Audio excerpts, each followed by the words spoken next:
Hello, everyone. Happy Sunday. Oh my gosh, we have such an exciting week coming up. I am very, very, very excited. Okay, so first we have Hygeia in Scorpio going into retrograde, actually. So you might already be feeling the effects of that. We'll talk about Hygeia, and then we have St. Patrick's Day. Then we have a full moon in Virgo the following day, and then we have Ostara. I hope I'm pronouncing that right, but the spring equinox is upon us, which is basically the astrological new year.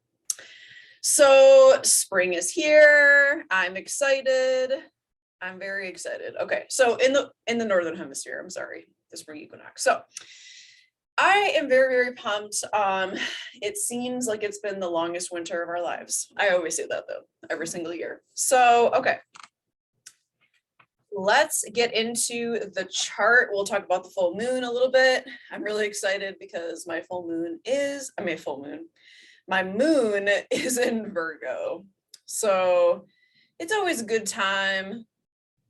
Usually, sometimes, I don't know, it really depends. It's funny when you have moons, new moons or full moons with your moon sign, because I feel that you either get like the best of it or the worst of it.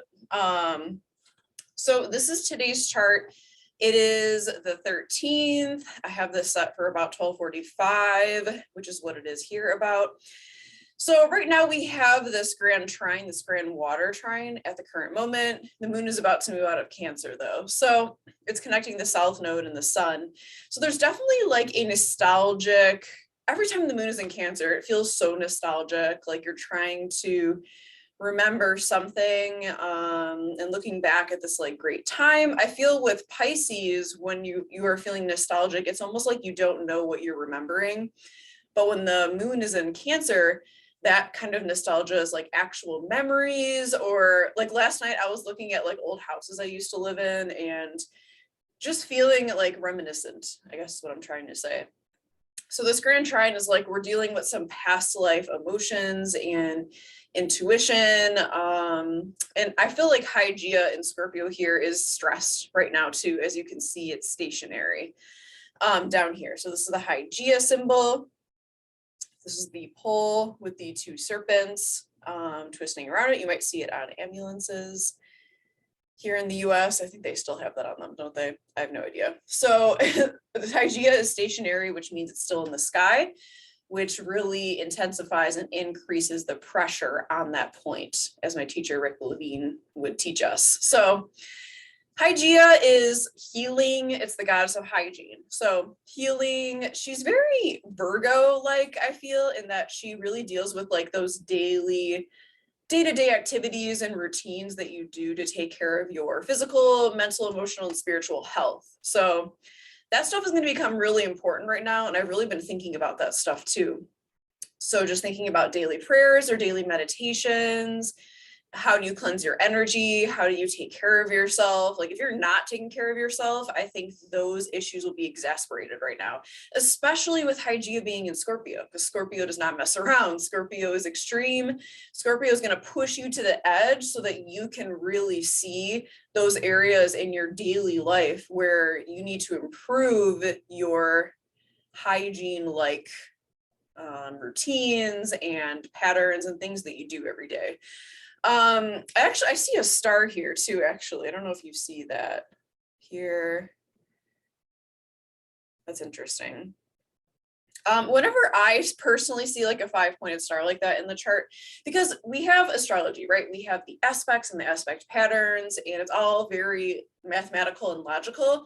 But I also like to go beyond that, because when I glance at someone's chart, you can kind of like understand things about what's going on in their life or who they are just based on the patterns themselves.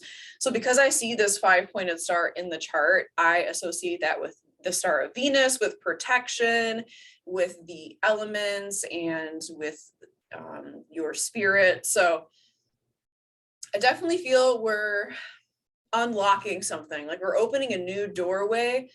And it has something to do with our own magic and seeing the beauty in everything and maybe creating something new. And that's kind of the perfect energy for the astrological new year. The sun will move into Aries, and that will be next Sunday, actually. Okay, so this is today's chart. Hygeia is stationary, health stuff. Look at your daily routines. Look at how you take care of yourself physically, mentally, emotionally, spiritually. And it's not just like the sometimes, like self-care one day a month.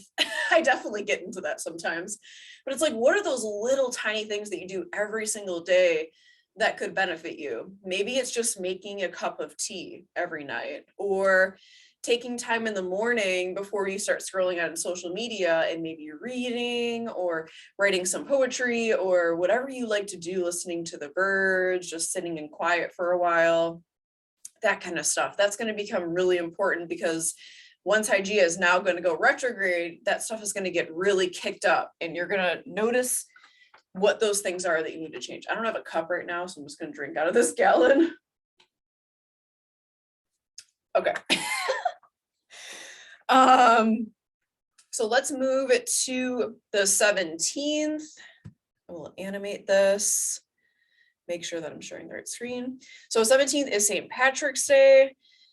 You know, ever since I stopped eating meat, and this sounds weird, but I haven't celebrated St. Patrick's Day because we used to eat, I can't even remember what it is, but it was some kind of meat that we would put like in the slow cooker. It was really good with like cabbage. Oh my gosh, what is it called? I know you guys know what I'm talking about. We would eat that and eat some like potatoes, and that was pretty much it. So I haven't really celebrated St. Patrick's Day in a really long time. I don't know if I will. I feel like I should maybe celebrate my Irish heritage. We'll see what happens. I don't know. So the next day is the full moon. This is not the 17th. Whoa, we're on weeks here. So on the 18th, we have the full moon in, wait, what's going on here? Okay, this is way after the fact. Here, I'm just gonna open the full moon in Virgo tab that I have. That would make it a lot easier. Yeah, the moon actually moves out of Virgo like right after the full moon. So it's one of those things where it's really, really important, in my opinion, this is my opinion, it's really important to get your intentions in and do your magic right before, like right at the full moon or before, because it's going to move into Libra right away. And it's not that you can't, but in my opinion, it's like the closer you can get to that exact time, the better.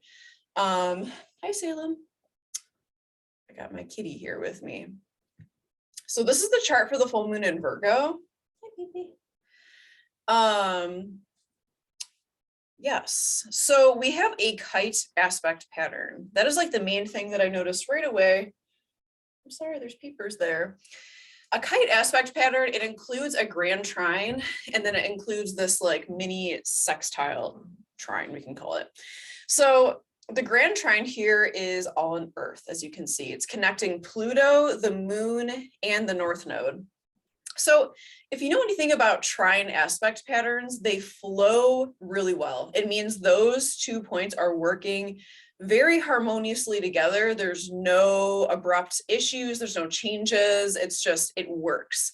And in this case, it's all in Earth. Usually it's all in the same element. Sometimes you'll have like one planet that's out of element, which is always really fascinating, but usually it's all in one element. So with grand trines, the energy flows between those 3 points because those are all trine aspects they're making to each other. And it flows and it flows and it flows and it flows so well that a lot of the time it can't be broken and you're like stuck with that. So people with grand trines in their charts, they get stuck in like habits and they try to change things, nothing ever changes. They try to break those habits, they can't break them no matter what they do. It's really hard because it's like it's flowing so well, you can't break that flow. So the great thing about a kite is that there is a break actually in the grand trine.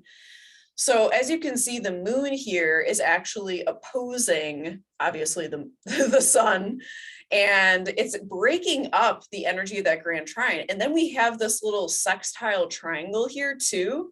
And that sextile triangle is also going to help break up that usually unbreakable energy flow of the grand trine.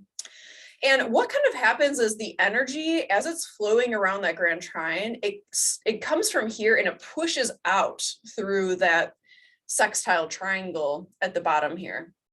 So it kind of like takes the energy and like pushes it out. So this is really great because there is a break in that. So let's talk about the Grand Trine first, and then we'll kind of like incorporate that into how it's being broken up and what that change looks like.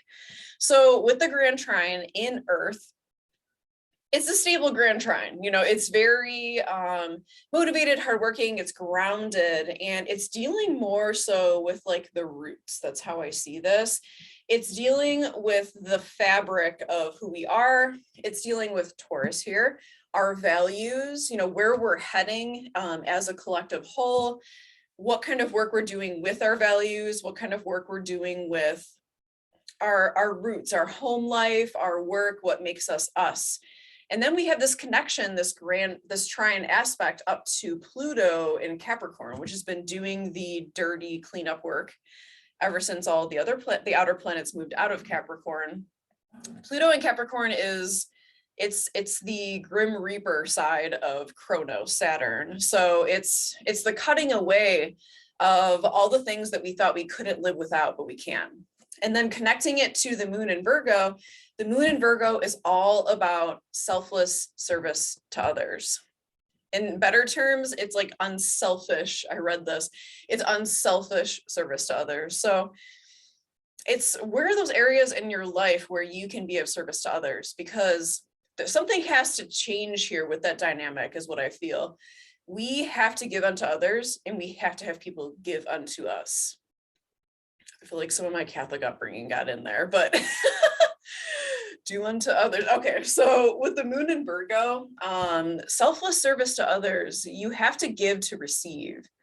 And we have to accept the fact that we all need help from others. We all need to be given assistance from time to time, which is funny because I feel like the Virgo moon people, or Virgos in general, don't want to receive assistance, and earth placements actually.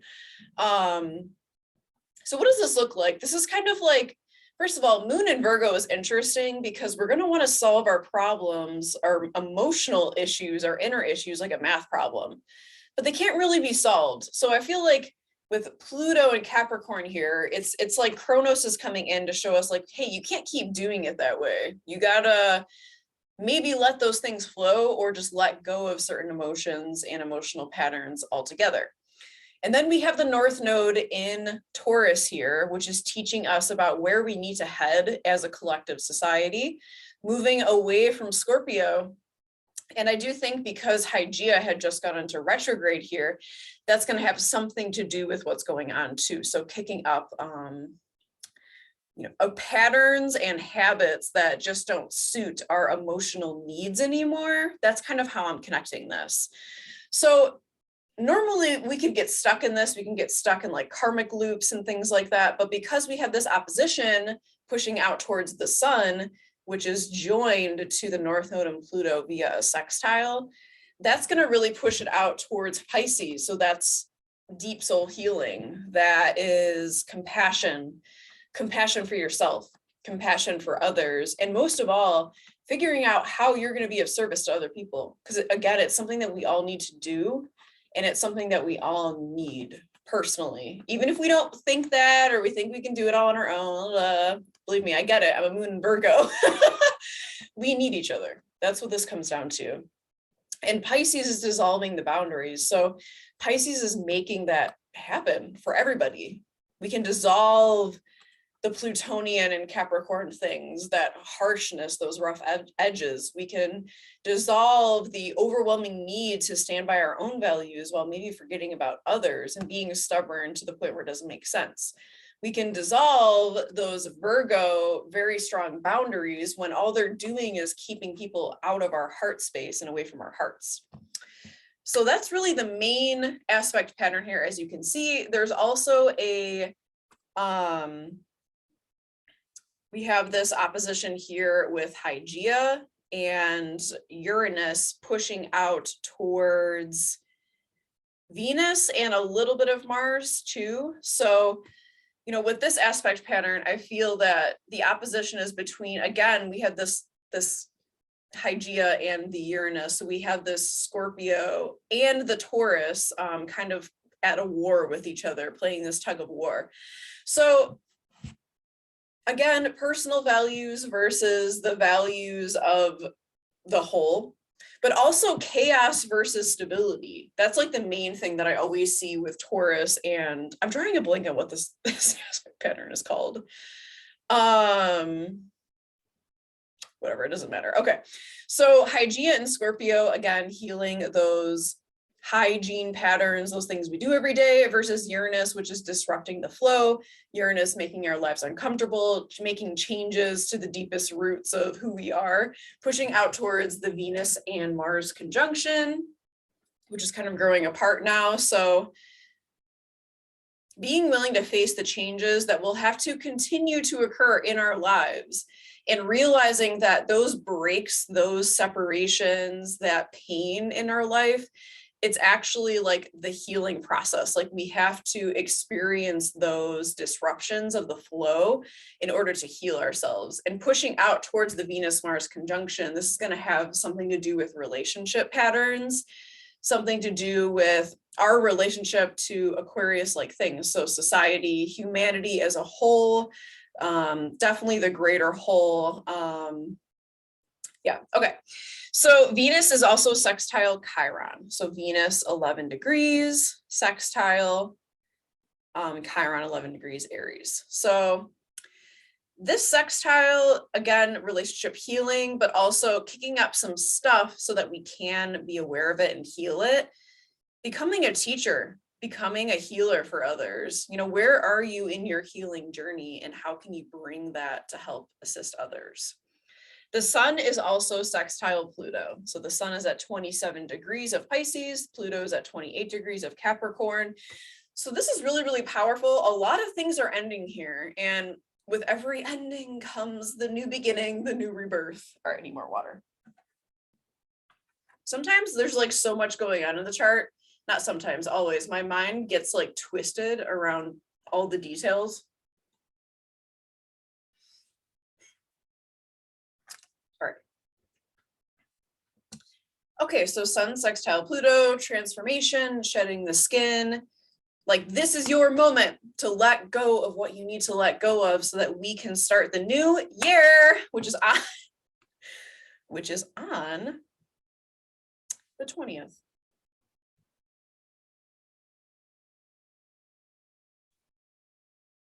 Okay.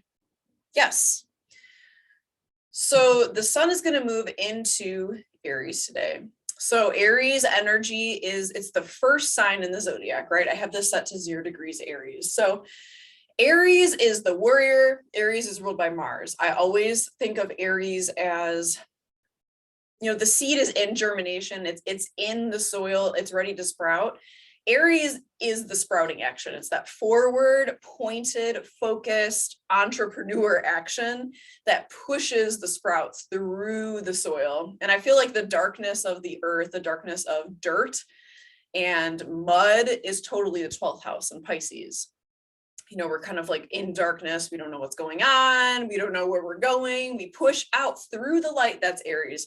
And pushing out through towards the sun like a seedling, that's like being born, right? That's like being literally born into this world. And that's what Aries energy is. So this is very exciting. It is the spring equinox. It is the beginning of spring. It's also International Astrology Day, which makes sense because it's like the new year. It makes a lot more sense, I think, for the new year to be now at the spring equinox, which it was in the past. You know, January, like there's nothing really going on. It's just like kind of cold and depressing. Like, yeah, new year.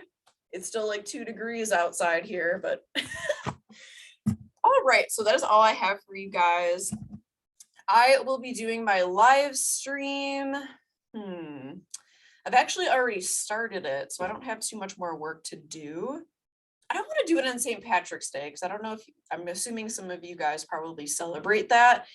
And I think I'm going to do the live stream on the 16th because with the full moon on the 18th, because the full moon on the 18th is very, very early in the morning, like I said, and the moon is going to move out of Virgo quite quickly. So just for example, the full moon is at 3:18 a.m. Eastern time, and the moon is going to move out of Virgo 4 hours later about. So I definitely think it's important, again, to get your magic in if you want to get your magic in as the alignment is actually happening. That's what I always try to do. So Thursday night. So let's do the 16th on Wednesday. Is there something else? There's something else possibly. So Hygeia goes into retrograde in Scorpio tomorrow.